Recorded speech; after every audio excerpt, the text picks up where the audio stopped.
And let's just go ahead and kick this off. We're back with another week of Touchdown. Doing something a little different this week. We're trying out a live show. Of course, it's not going to be live to you on the internet, but it's going to be live to the folks here, live studio audience, so to speak. And as always, I'm your host, Joel Turpin. With me today, Philly Chris Burdett, Mark Bartman. Joining us shortly will be Katie Eichhorn. But before that, we were worried we were going to be missing out on our buddy David Asselin today. But hey, surprise guest coming in all the way from Salzburg, where he's away for a weekend with his missus. David Asselin coming onto the scene here real quick, and he's going to tell us about the week that is and what happened in the previous week around the league in the NFL. Yeah. Thanks for that really great introduction. Thank you. Yeah, no problem, Dave. Looking a little peaked there. Have you had a long weekend already? I did my workout, Okay, fair enough. Tell us what happened. What happened in the last week? What happened around the league? Well, the Patriots played the Packers at Lambeau Field, where the Patriots kept Green Bay out of the end zone while in the red zone. Yeah. All day long. Right. Never happened before in Lambeau when Aaron Rodgers is QBing. That's amazing. That's an amazing stat. Wow, Anything else happen around the entire league? Yeah. Well,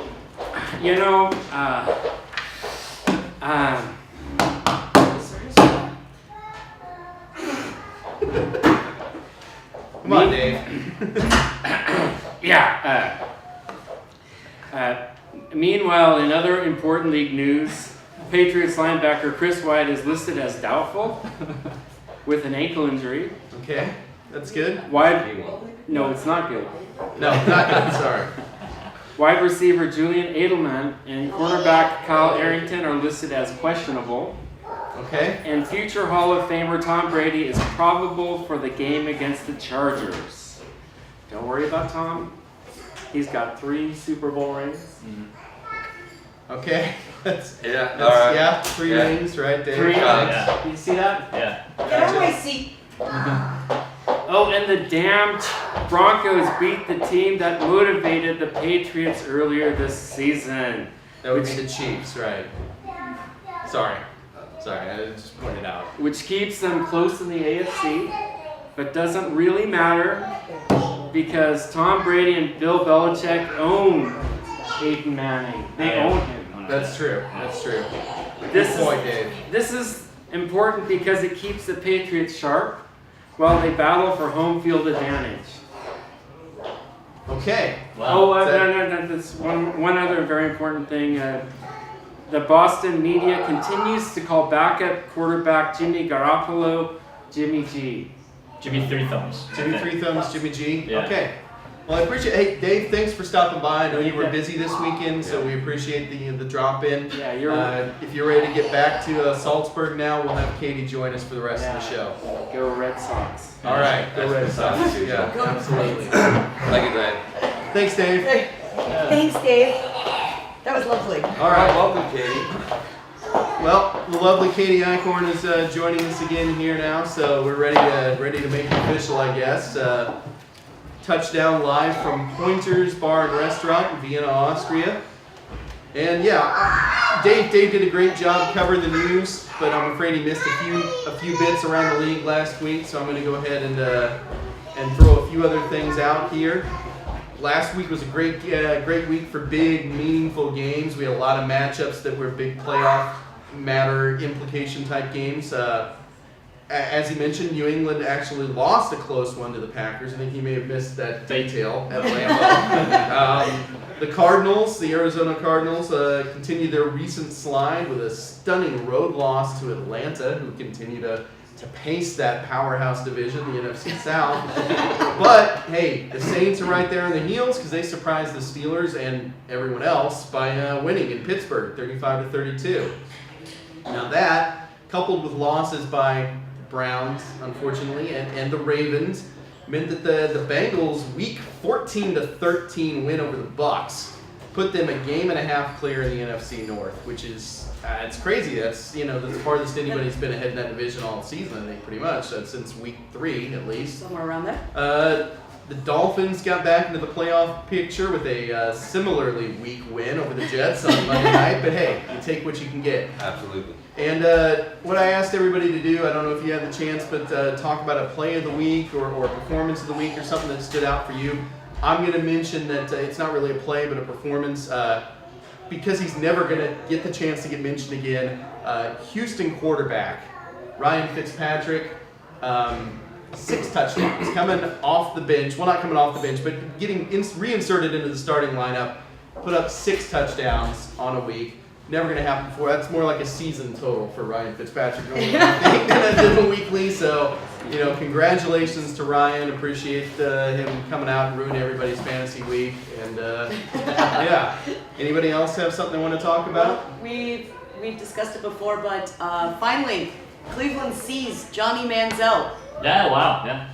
True story. Did a really interesting 10-yard drive, looked incredibly impressive, and is still not going to start this week.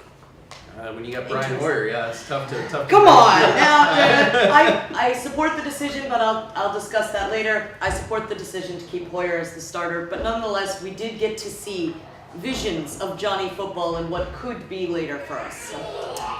Yeah, I mean, listen, from my side of things, big Thanksgiving game was this week. Oh, yeah. Philadelphia Yeah. Eagles traveling away to the Dallas Cowboys. They win 33-10. And realistically, the defensive line shut down DeMarco Murray. I mean, it was a big tide turn. I think a lot of people were expecting the Dallas Cowboys to win that football game. And the fact, I got 88 right in front of me, I'm scared about this now. Right. But yeah, I think it was a big momentum builder for the Philadelphia Eagles. Tough one for the Dallas Cowboys, and let's see where it goes from here.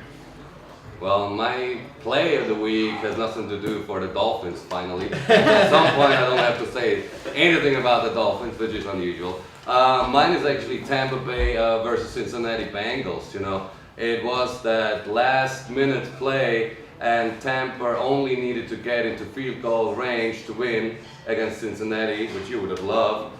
And then they line up with 12 men on the field, and all of a sudden they fall out of field goal range, and boom, bang, a loss. It was a terrible play, a disaster in my eyes, but it was to me the play of the week. And I think that might keep Tampa out of the playoffs, even in the NFC South. That's, yeah, definitely. That's took themselves out. It's even rough, more of a yeah. nail in your coffin, is it not? Yeah. All right. Well, that's it for the current football stuff that we're going to talk in the first half. We've been doing every week. We've been doing a kind of a different position around the NFL. We've been talking the last few weeks. We did tight ends and wide receivers.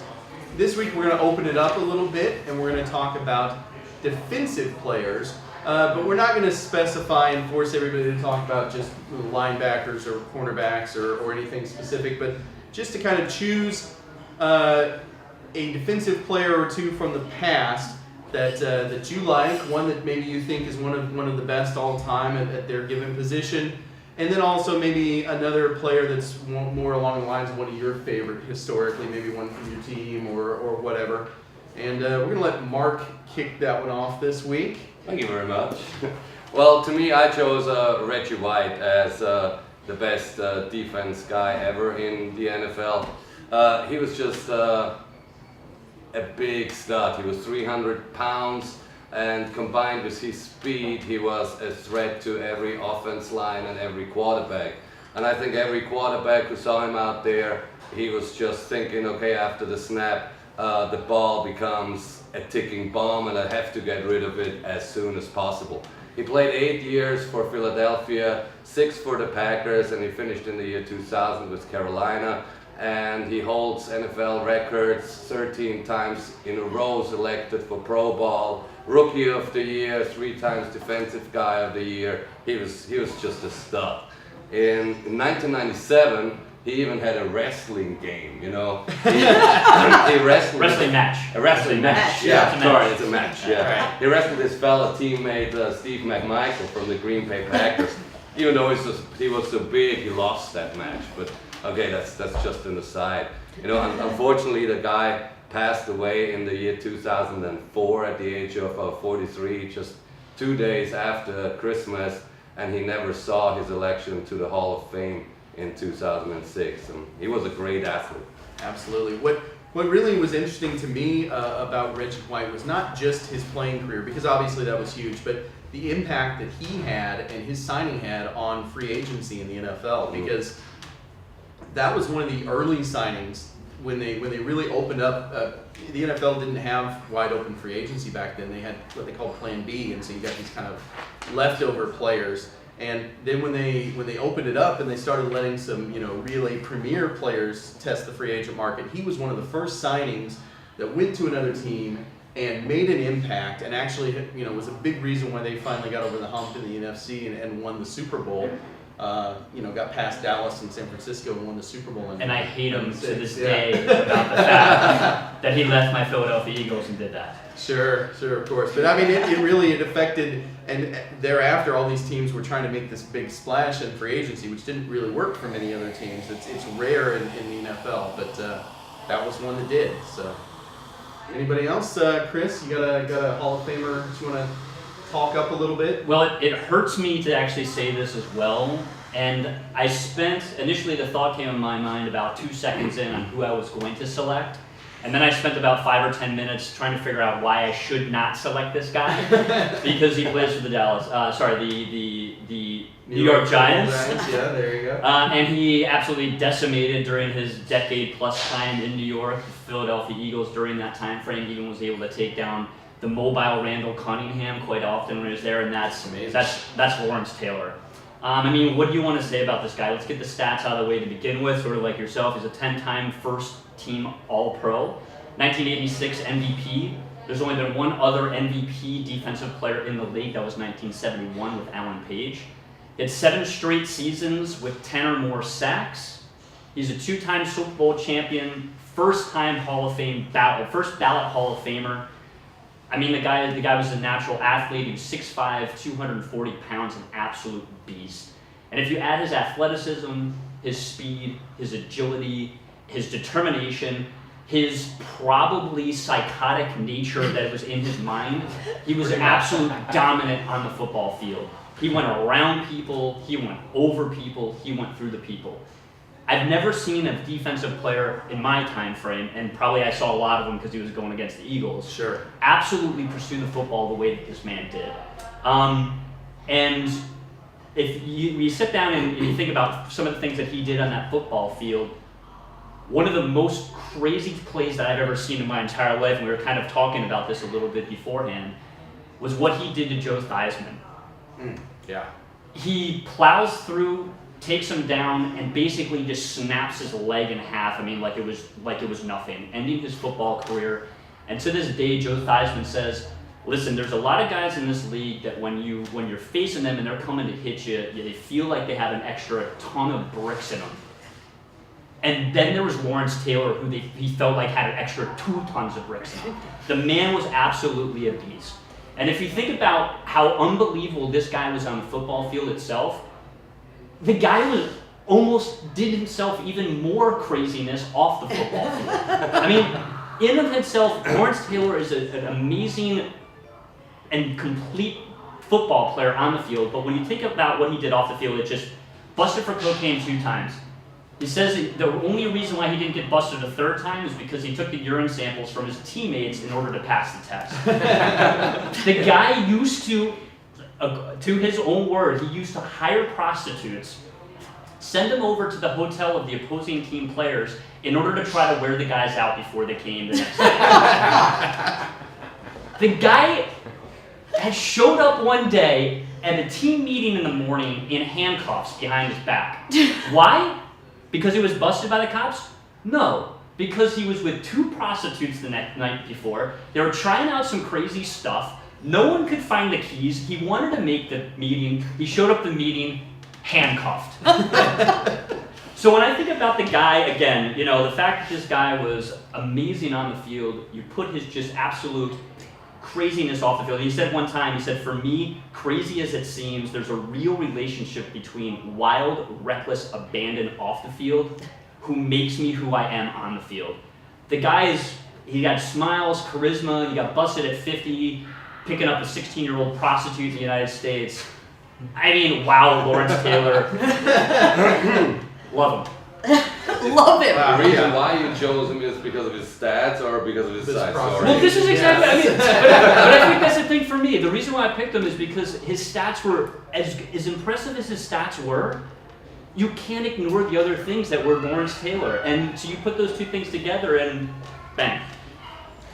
Katie? Wow. Follow that up. I can't. I also picked. I'm glad we're sitting at opposing ends of the table because I also picked a lifelong giant and a 2014 inductee, Ouch. mostly because I wanted to pick somebody that I actually had the privilege of seeing play live, and there aren't that many people eligible for the Hall of Fame yet that I've seen play in my lifetime. Sorry, old men. I'm the young one here. I bring out big gap in my teeth, Michael Strahan. 2014 inductee. Win one for the gap. Yeah, I said he quite at the opposite of Lawrence Taylor. This is Joe Good Guy. I mean, he's making Campbell's soup commercials with his mom. He's hosting morning talk shows. But an impressive player in his own right. He holds the record for the most single-season tackles with 22 and a half Sacks. tackles. Sacks. Sacks. You're right. Yeah, Excuse that me. wouldn't be impressive if it was It would that. not be impressive. You're absolutely right. Like, he does hold the record for the most single-season tackles, though. Just And sacks. Okay. and sacks. Won an 07 Super Bowl. I kind of picked him for the opposite reason you did, just because I like Michael Strahan, actually, and he was a good guy on and off the field, even though an impressive player. Oh, not even though an impressive player nonetheless. I was reading some interesting information about him, and also the commentary that he might have been that he fell on Brett Favre to get his half tackle. That's why it's only a half. To take that record, but almost everyone unanimously said we want him to have it. So Yeah, I do remember that. That was controversial. For me, he's definitely a solid player. Obviously, he's a Hall of Famer and stuff. For me, Strahan doesn't quite rise to the level of the guys that we've discussed. but so I far. only put him in there because I hadn't seen everything else. I would have just been reading you statistics for people Right. I've never seen play. No, that- Him I that makes actually sense. remember as a child. So Yeah, I think, and it's okay to choose we him, can put but him. I We think can he's put a him cut. on a different I level. think he's a little cut below there. He basically. certainly never got picked up with a 16-year-old prostitute, Yeah, as I far mean, as I come know. on. As far I mean, as. these are hence the reason why we're not selected. Yeah. All right. Well, I have Ronnie Lott, who was a force in the defensive backfield, mostly for the San Francisco 49ers. Played at the end of his career for the Raiders, Jets, and actually retired after a preseason with the Chiefs. Yeah, so there you go. Enough said. He started out as a cornerback, came into the league, but he's really known more as a safety. Played both free safety and strong safety. And as you know, the safeties, they're generally the guys. You think that cornerback's the sexier position. This is the position where that's the guys that are matched up directly on the wide receivers. Those are the guys that you think of being the studs. But in Ronnie Lott's case, I mean, when he switched to strong safety and free safety and started playing those positions, it was like he took off because he was just able to focus on the hit. And he had an extra 5 yards of the guy running before he could just level them. And that's what I remember about him is he hit as hard as anybody in football, and that's not something that you normally get from that position. Normally it's the linebackers, it's the defensive ends that you talk about that way, but people talk about Ronnie Lott, they also talk in reverential tones, other players, about how hard he hit and how much he knocked them out of their cleats. Plus, this guy, he is just the ultimate tough guy. In 1985, he was looking at missing the season, basically. He had the tip of his left pinky finger amputated so that he could make the start of the 1986 football It's season. dedication. Yeah, That is that's dedication. dedication. That is He's commitment. like, just cut the damn thing off That. and let me play. He missed. He ended up losing a little bit at the end of that season at 86, but that was really his big year where he led the league in tackles. He had 77 tackles, led the league in interceptions with 10. Also had 3 forced fumbles and a couple of sacks.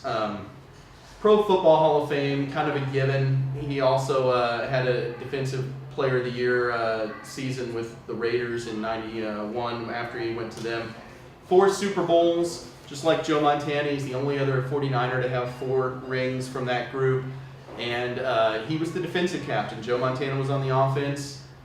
Ronnie Lott was on the defense. So that, for me, wins him over. Talking real quick about no, go No, I ahead. just wanted to ask you, how many prostitutes did he run off? I didn't realize we were researching that particular bit of trivia. When you either. deal with Lawrence Taylor, these facts have to be in consideration. Yeah, they probably come up first. In fact, a lot of people and thought that he scroll down wasn't. to- They thought he wasn't going to be a first-time ballot Hall of Famer because of his like sketchy past. Doesn't matter. He's that good. He got in anyway. Okay, when I'm talking about my favorite defensive player, I'm going to go with the Chief. And this guy is actually also a Hall of Famer, but for me, he's more like a straight end. He's a cut down below the absolute elite Hall of Famers, but he was good enough to get there, and that's what matters. This is talking about Derek Vincent Thomas. Derek Thomas, DT.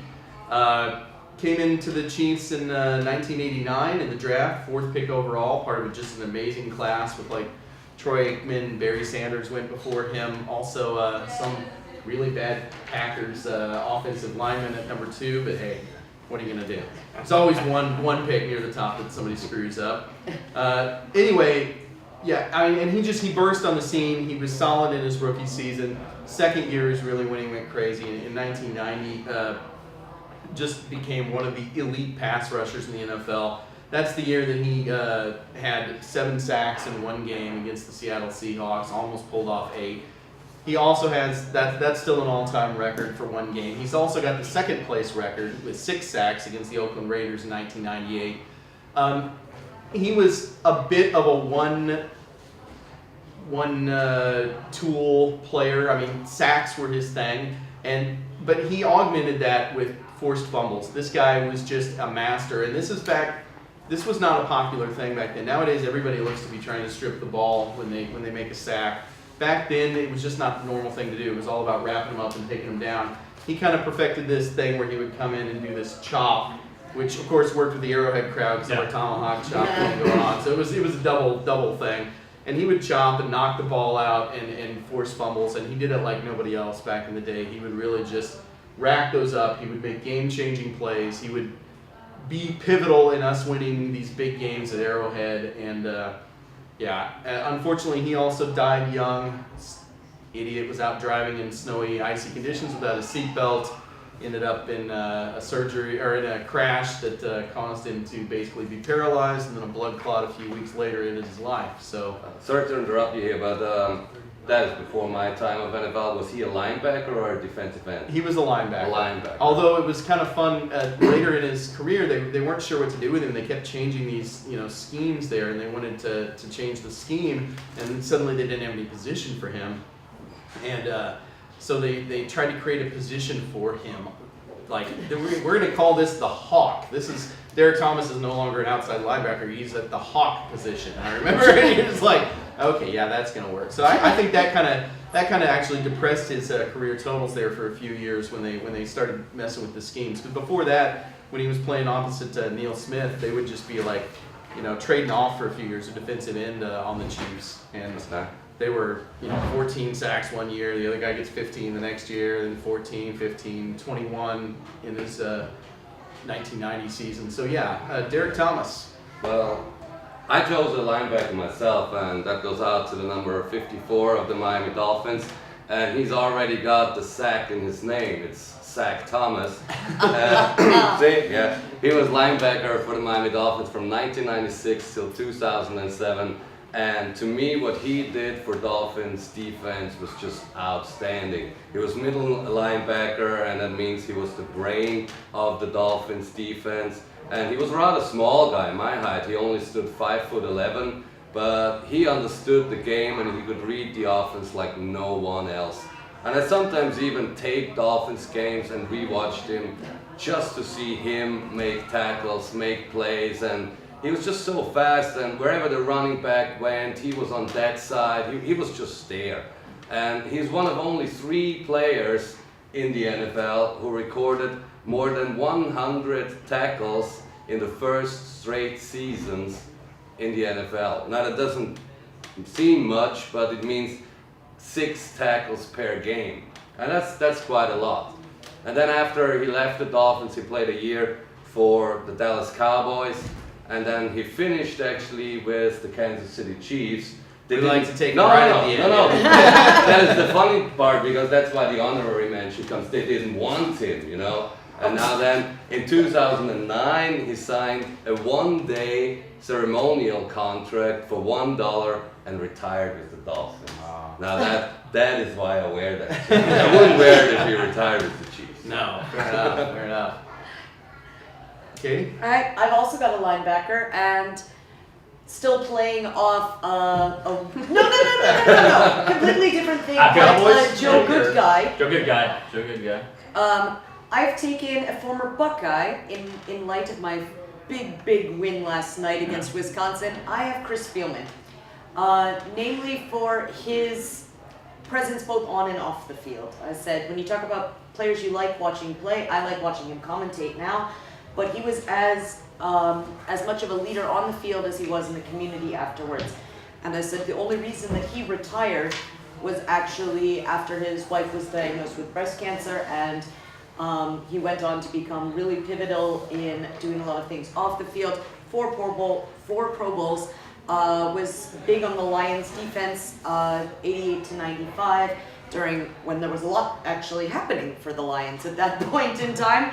Went on to play with 1 season with the Bills, left to be with his wife, and came back and played 1 season with the Browns in '99 before officially retiring. And now he's a great commentator, a really inspirational figure. And I said he didn't put up huge numbers or stats, but he's somebody that's, I say, recognizable, memorable, and for the right reasons. He's a leader in the community and on the field, all around good guy. And I was just about to say What do we something got here? bad. I was actually about to say something bad about him. Like, was that like the name of somebody's university or something like that? But then you mentioned the fact that he cared for his sick wife, and then I felt it's bad about myself. Yeah, she had 5 You're bouts channeling of Lawrence breast Taylor cancer back. and 5 bouts of breast cancer that he Yeah. saw her through, and she passed away in 2009. Yeah. The Breast Cancer Research Center in Columbus is named after her, and yeah, I'm trying to see how you're gonna diss Chris. I'm not. Other than maybe his playing skills. Yeah, I said no. I didn't pick him necessarily for being the best at any one thing, Yeah. but for being a good guy on the field. Well, I actually feel a little bit bad about not having selected the person, because now we have a Ravens fan in here, and the fact that we should at least give an honorable mention out to Ray Lewis. Yeah, sure. Both for his play on the field and theoretical possible murders and stuff that he was involved with. That's I figured that's those what are you were gonna do, your those are favorite. side topics. I also considered going with Junior Seau, just an all-around good guy as well. Unfortunate death. Bring up a lot of things about the concussions and the health of people and stuff, but I too am forced to go with the Philadelphia Eagle, and I go with Brian Dawkins. I think in a lot of same ways that we're talking about here, he's a leader in the clubhouse, in the locker room, as we like to say in the game of football. He really played passionately on the field. He made every single player around him better. The energy that he put out on that field, he literally every single down, every single game that man played, he was just going full force.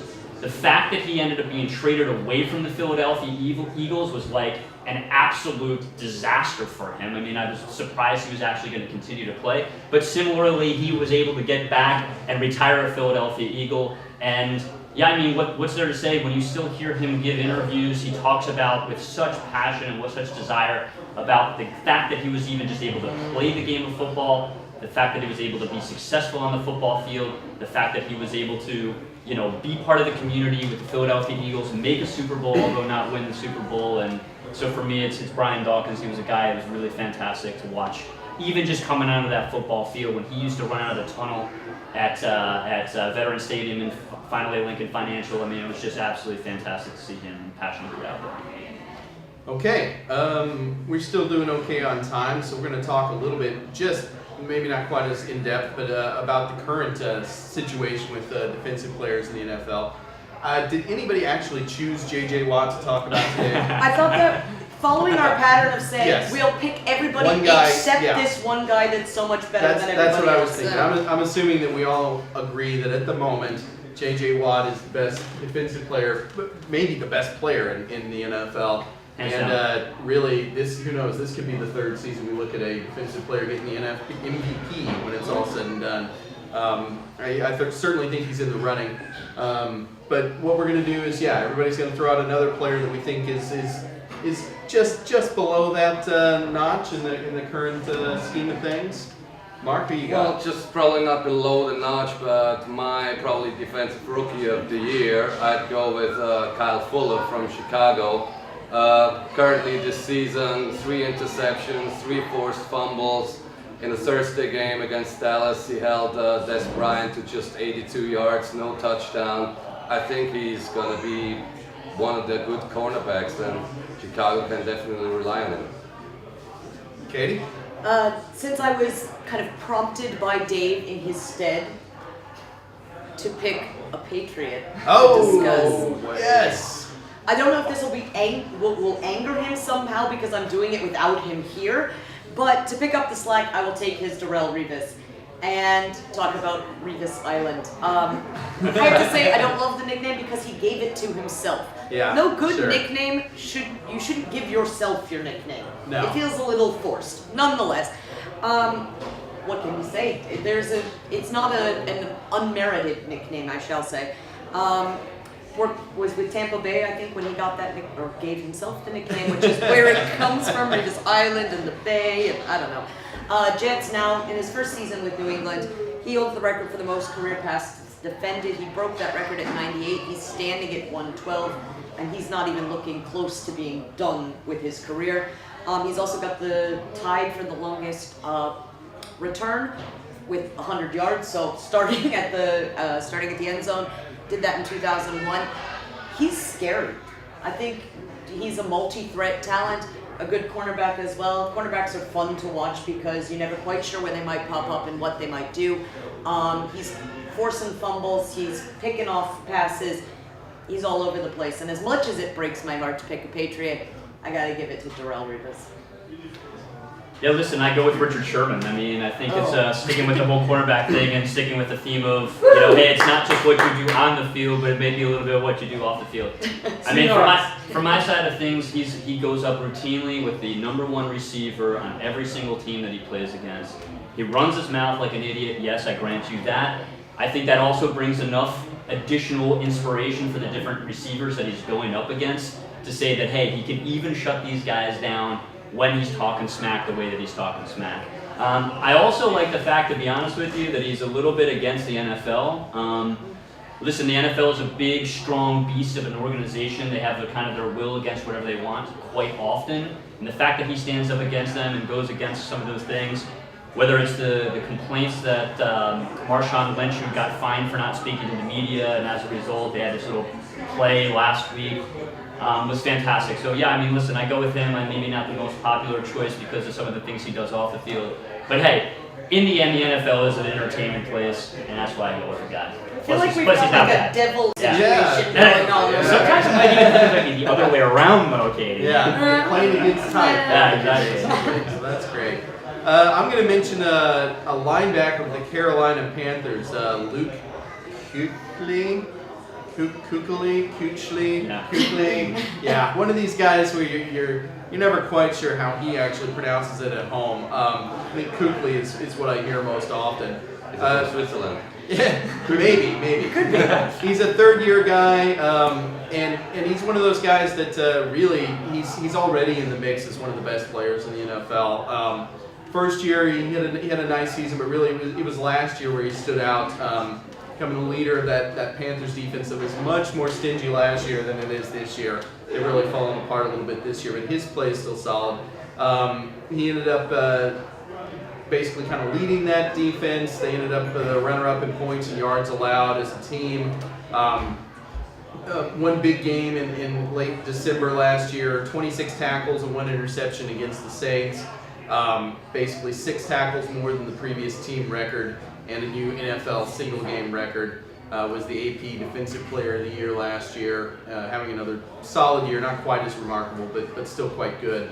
And I also wanted to send a quick little shout out to an up-and-comer, Justin Houston, linebacker for the Chiefs, who for a long time was leading the league in sacks. I'm not sure if he Chiefs. still is. You pick the Chiefs. Yeah, Chiefs, Oh, yeah. okay. So yeah, it's an up and comer to keep your eye on, and it's all good. So I think we're basically done with the first half, except Chris maybe had something to mention from a defensive standpoint. Well, we had at one point, we were going to work in as a team the biggest hit or the biggest injury that a defensive player put on an offensive player.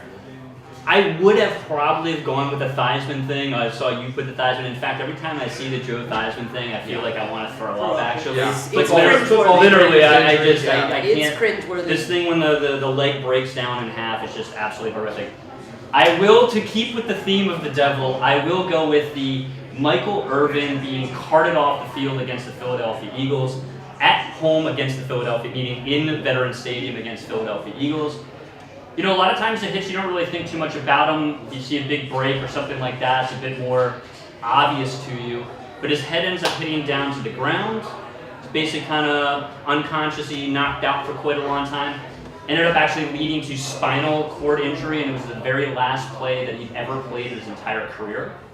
To which then the training staff took him, brought him off the field in a stretcher, and in true class, in true style, the Philadelphia Eagles cheered the hell out of him to make fun of him that he was taken off the field. Now, he gets asked about this periodically, what he thinks about the fact that the Philadelphia Eagles fans were cheering the fact that he was hurt so bad. And he says, you know what, guys? I'm cool with it. You know why? Because I killed that team for 10 years. So, all right, fair enough. Everything's cool. And he did.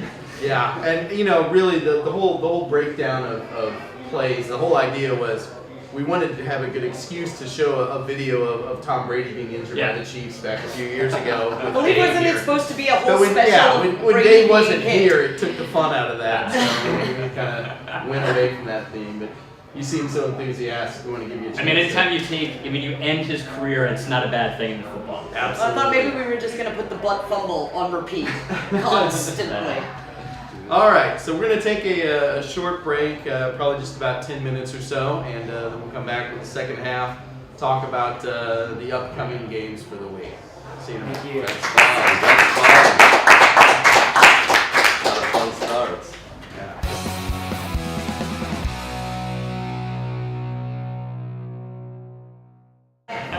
We're back for the second half of Touchdown, coming at you from Pointers Bar and Restaurant in Vienna, Austria.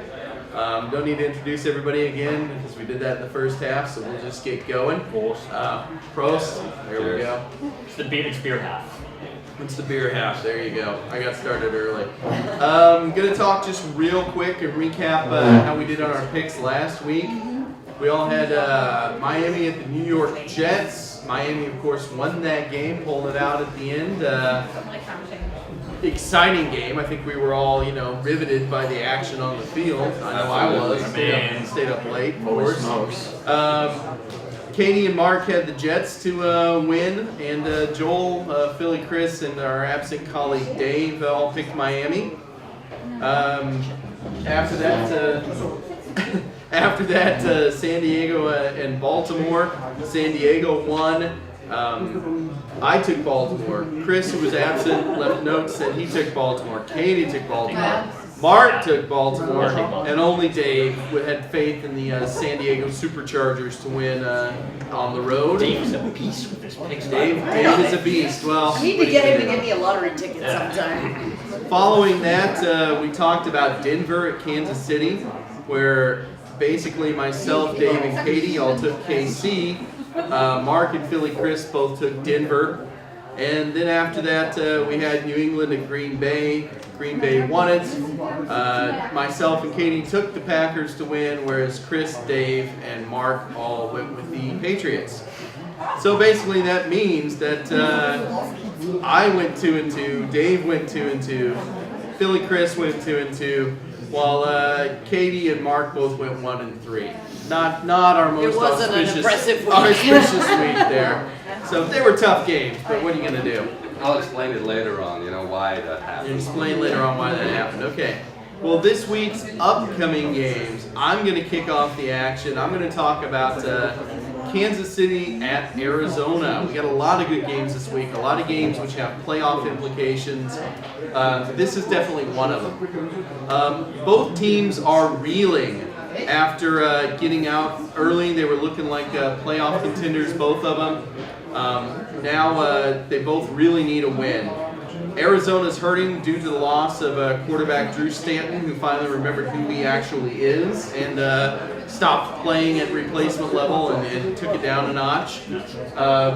Kansas City last week really just got steamrolled by the Broncos. They made the mistake, I think, early on of not getting enough Jamal Charles in the mix.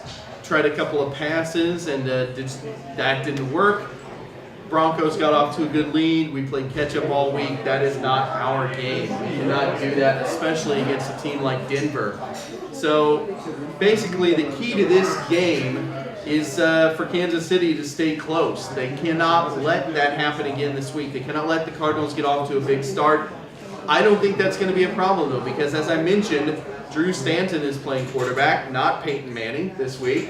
So, and also Arizona is hurting in its ground game. They've got their starter is down. They're going to be running a backup. They've got issues basically all over with injuries, and this has got them reeling. It's possible, if they lose this game, that Arizona could really be fighting for a playoff spot, much less winning the division. It's crazy coming out at 9-1, but Arizona needs this game badly. Kansas City needs this game badly. I just think that Kansas City is going to have a little healthier team, and that's going to be the difference in the desert. Yeah, I'm totally with you, Joel. I can't see Arizona winning that game. Allington is down. I don't even think Fitzgerald is playing, so they have no weapons out there. Kansas City will win that game for sure. I also picked Kansas City to win. I think that Jamal Charles is going to put up some big numbers for you today, despite having a really interesting, fun to watch Arizona defense. I still say I'm taking your Chiefs. I'm sometimes not certain which Kansas City Chiefs team is going to show up. We never are. I think you guys lost to Oakland, Yes. if I'm not mistaken, on the Hey, whole process. that's a powerhouse Raiders team. So I'm not really sure. And plus, Arizona is actually extremely solid against the run. If we've taken a look, I think this is their last gasp that they can actually go in order to try to make this run to the playoffs. A very difficult type thing. I'm taking Arizona at home. Fair enough. Dave sent me some notes on the game, so I'll try to remember to bring those up as they come along. Dave says, the Chiefs pull off a close one and win in the desert. R.B. Charles has a 2 TD day. That was an excellent David. That's my best Dave right there. Very good. Hands down, Dave. Okay, so got my first one out of the way. I've got to do another one later to cover for his absence. So we're going to turn it over to Philly Chris, who's going to talk about another pivotal playoff game, Seattle at Philadelphia. Chris? Yeah, and I mean, Joel, you've said it already. The fact that this is coming down to the wire, there's a lot of teams in playoff contention. From my side of things, that's one of the things that makes the NFL such a fantastic game, season, product, however you want to refer to it as. Unlike Major League Baseball or even the NBA, I mean, teams are out so early it's ridiculous, or they barely squeak into the playoffs, but each game, each week, especially at this time of the season, really count. And if you think about the fact that we have Seattle at 8-4, cruising across country to see the Philadelphia Eagles at Lincoln Financial Park, this is another game that's going to be one of those really tight ones. Both teams in playoff contention. One slip off one way or the other, you could be talking about being out of it. They're actually both in playoffs at the moment if the season were to stop now. And to me, this is an interesting matchup in the sense that you have 2 college coaches who have now shifted over to the NFL. You have Pete Carroll, used to be for the USC for a long time. Chip Kelly for Oregon. Both teams, or both coaches rather, a lot of people weren't sure what was going to really happen as far as them transitioning into the NFL. I think they've proved their doubters wrong on both sides of those. And really, I think this is going to be a question of Seattle's defense against Philadelphia's offense. As stated, you know, both fighting for a playoff spot. Both did really, really well last week, going away to beat divisional rivals. Nice picking up as we move towards that. And as far as the Eagles are concerned, I mean, listen, there's a lot of question marks that are concerned here. For a long time, the running game wasn't very solid. The defense was beat up. Defensive line was beat up. You're talking about an extremely solid running game as far as Seattle is concerned. Marshawn Lynch and the crafty, wily Russell Wilson at the quarterback side of things, who runs a lot of draws and stuff like that. So there's a lot of things to watch out from them. Mark Sanchez, I know we had some questions as far as what Mark Sanchez is going to do, but in that backup side of things, he's actually done halfway decent for himself. Did really well last week in Dallas. We have to still see how he's going to handle himself this week rather. And if we thought about what we talked about Seattle at the very beginning of the season, their defense was really nowhere near what they were in last year, really. I think they've calmed themselves down. They've started to put more pressure on the quarterback. At the same time, the Philadelphia Eagles offensive line is finally solid, finally healthy. They've got a couple games under their belt now, so I think that's something to look forward there as well. You have LaShawn McCoy from the side of things as far as running the football. They ran the ball extremely efficiently, extremely well. He's finally coming into stride. They've been questioning him all season long, but he's finally getting in there. I think he's now third in yards per game this season. Turnovers, I think, are going to be an extremely big question mark. Philadelphia Eagles, once again, at the top of turnovers, meaning the amount given away, and at the same time, Seattle's forcing a lot of turnovers, and they're not giving the ball away all that often either. Basically what I decided to do on this whole thing was, Pick the Eagles. let's do an analysis of what we really have here. You have the Philadelphia Eagles playing the Seattle Seahawks. Both are birds, but the Philadelphia Eagle is the bald eagle, and it's our national emblem, so advantage Philadelphia. Fair enough. We can agree to this, yes? Fair enough. If we take a look at, they're both college coaches, yeah? Pete Carroll absolutely decimated the opponents at USC. Chip Kelly does not quite stand up to that. Advantage Seattle. Getting a little bit nervous now at this point. What's really going to... Advantage defense, Seattle. Advantage offense, Philadelphia. Home field advantage, Philadelphia 6-0 at home versus Seattle 3-3 on the road. It's really difficult to say exactly what's going to happen here, but in the end, you got to basically kind of stick with what your gut tells you, and that is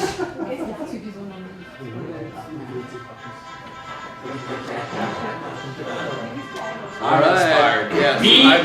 BAGLS tonight, taking down your Seattle Seahawks, homeboy. Go on.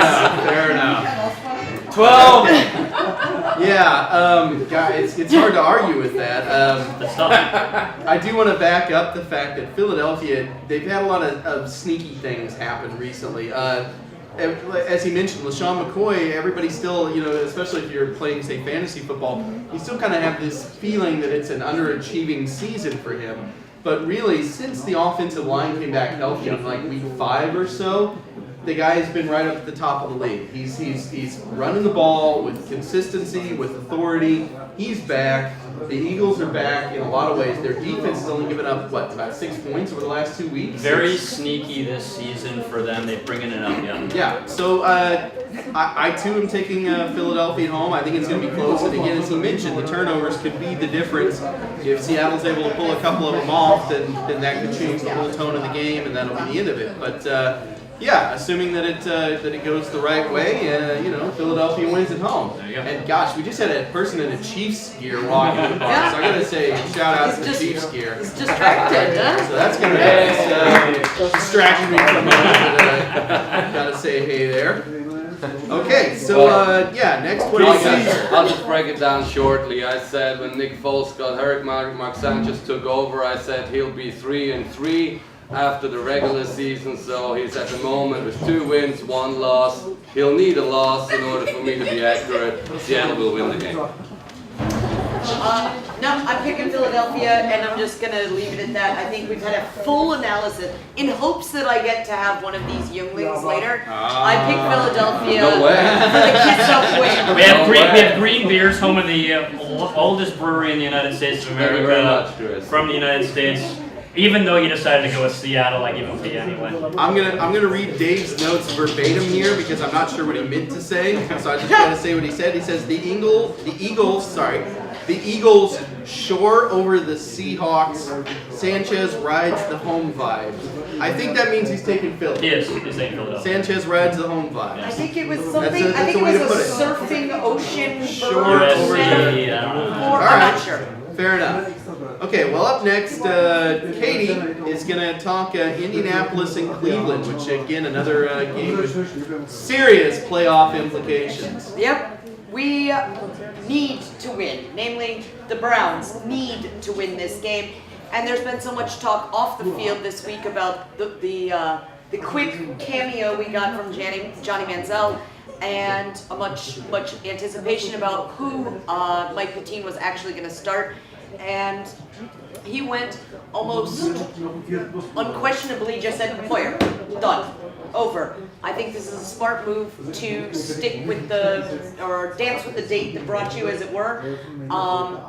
However, that exposes the Browns because you've been watching them on, or at least the Colts have had the opportunity to watch the Browns all season, and the way that Hoyer plays. Manziel would bring some mystery to the situation, as it were.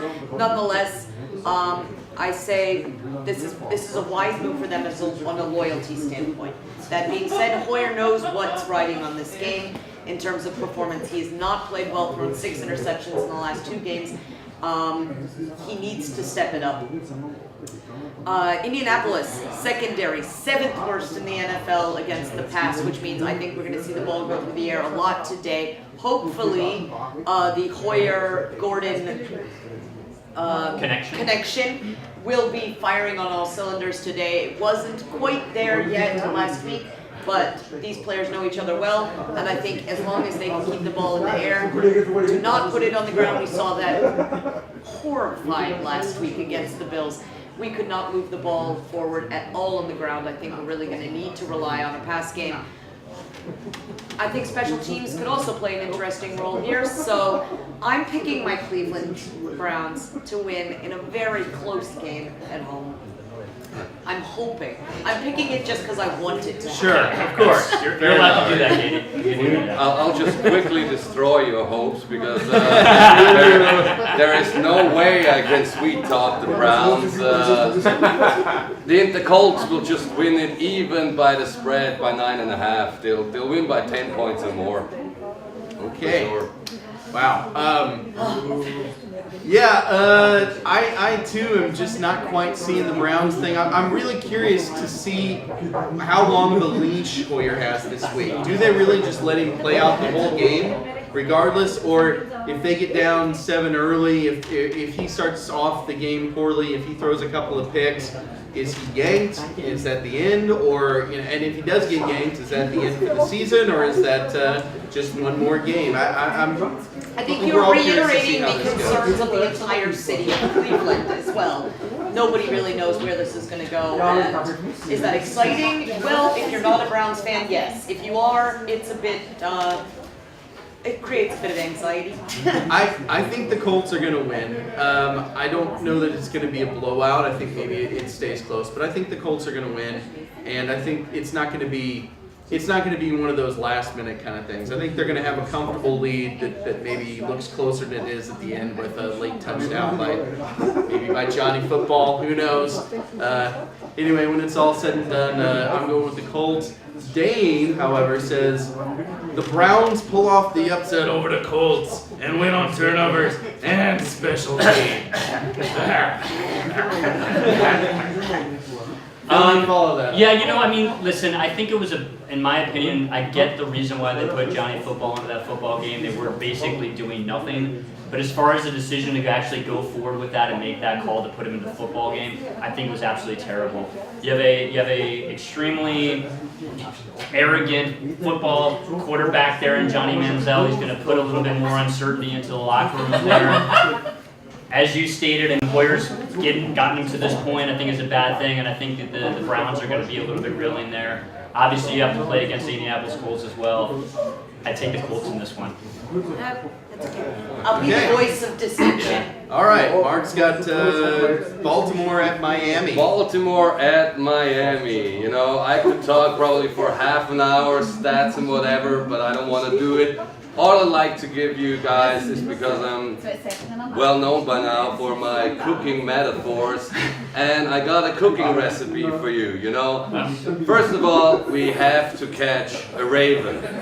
Then, number 1, Bernard Pierce it. Number 2, put any blacksmith seasoning on it. Number 3, put it in the oven and harbor it for an hour. Number 4, when done, put it between a crispy Flacco. And number 5, just don't forget to run it down with an ice cold Miller. Here we go. That's my recipe for the day. Beautiful. Kind of makes me wish it was Thanksgiving all over again. See, there you go.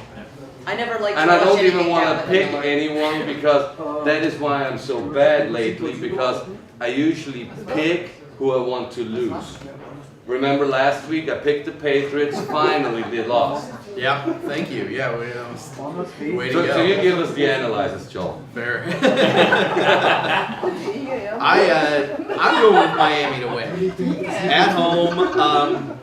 Yay. Baltimore lost a tough one last week against San Diego, and the big thing is they're missing a couple of key pieces on defense, and I think that's going to be the difference. Plus, you know, Miami last week, you know, they won in New York, but again, that late season cold weather game was a factor. That's not a factor at home. Miami has looked good at home, and they're going to put up big points to take the game. I don't see any natural preterism between the Dolphin and the Raven. I did go to school at Loyola College in Baltimore, Maryland, and was down there when they won the Super Bowl there, went to the parade and everything. Listen, you voted against my Philadelphia Eagles. I'm voting against your Miami Dolphins. Thank you. The Baltimore Ravens winning. I need the Ravens to lose in my very lovely AFC North, and it goes against my heart and soul to pick the Ravens, and thereby I'm gonna, and for such a well-written recipe, I'm gonna pick the Dolphins at home. Thank you. Okay, Dave says the Ravens step it up and squeeze out win over the Dolphins. Sorry, Bartman, nothing personal. I knew you would say that. So what are you ultimately coming down on? We got to be able to mark the check the box next Well, week. in You're order picking the tie. I tried it to once. stay with my curse, you know, I picked the Ravens. Okay, Wow. fair enough. Okay, Well, now I'm confused. Yeah. real quick, one more game and then we'll be out of your hair here. I'm going to cover for Dave this week since he's out, and I got to talk a little bit about New England at San Diego. And I will, of course, try to throw in a few of the notes that Dave gave me as well. New England, San Diego. San Diego is beatable at home. The Chiefs won there earlier this season. Just thought I'd throw that out. You know, anytime I can get a plug in. But that's the one game that I've seen actually played at San Diego's There you go. Qualcomm Stadium. Phillip Rivers is inconsistent this season. He's up, he's down. He looks like a top 5 quarterback. You know, they score 0 points the next week. There's no consistency there. He needs to play lights out this week for the Chargers to have a chance against a New England team that quite frankly, may be the best in the NFL. They're right up there. The Patriots' ground game could be a key, but who's it going to be? LeGarrette Blount, Shane Vereen, Jonas Gray, or probably somebody that just signed off the waiver wire yesterday, who's going to run for 200 plus yards and 4 Larry They touchdowns. picked up a Canadian football Yeah, player there's no sometime. telling. I don't know what's really, going on. it could be anybody. And Dave wanted me to point out the point that he mentioned earlier, that New England kept the Patriots kept Green Bay out of the end zone while in the red zone all day long, which apparently is impressive a good at stat. some level. Anyway, yeah, the Patriots. The point is, they went into Lambeau, faced basically the hottest team in the NFL. And aside from one Aaron Rodgers 2-minute drill, which was impressive, really outplayed the Packers for most of the day. And I don't think that Phillip Rivers is going to have that 2-minute drill in him. I think the difference is going to be that the Patriots are able to play a full game, where San Diego is probably just going to have a few bursts of excellence. And some other bits of mediocrity. So I'm going with New England, and Dave says the Patriots will bounce back with a vengeance and win big. Defense is stronger in every position. Yeah, I mean, listen, from a San Diego Chargers side of things, they were the hot team at the beginning of the year. They were riding high. Everybody was kind of on the on the San Diego Padres, San Diego Chargers bandwagon. But at the end of the day, I think they're going to rebound, meaning the New England Patriots, and they take this one away in San Diego. Best weather in the country, by the way. San Diego, California. It's gorgeous down there. Get there if you can. Since Dave isn't here, I'll actually pick New England to win. I talked up Darrelle Revis. I'm going to pick New England to win. I don't think they'll lose 2 in a row, and certainly not to San Diego. Despite them being a formidable team, I don't think they lose 2 in a row.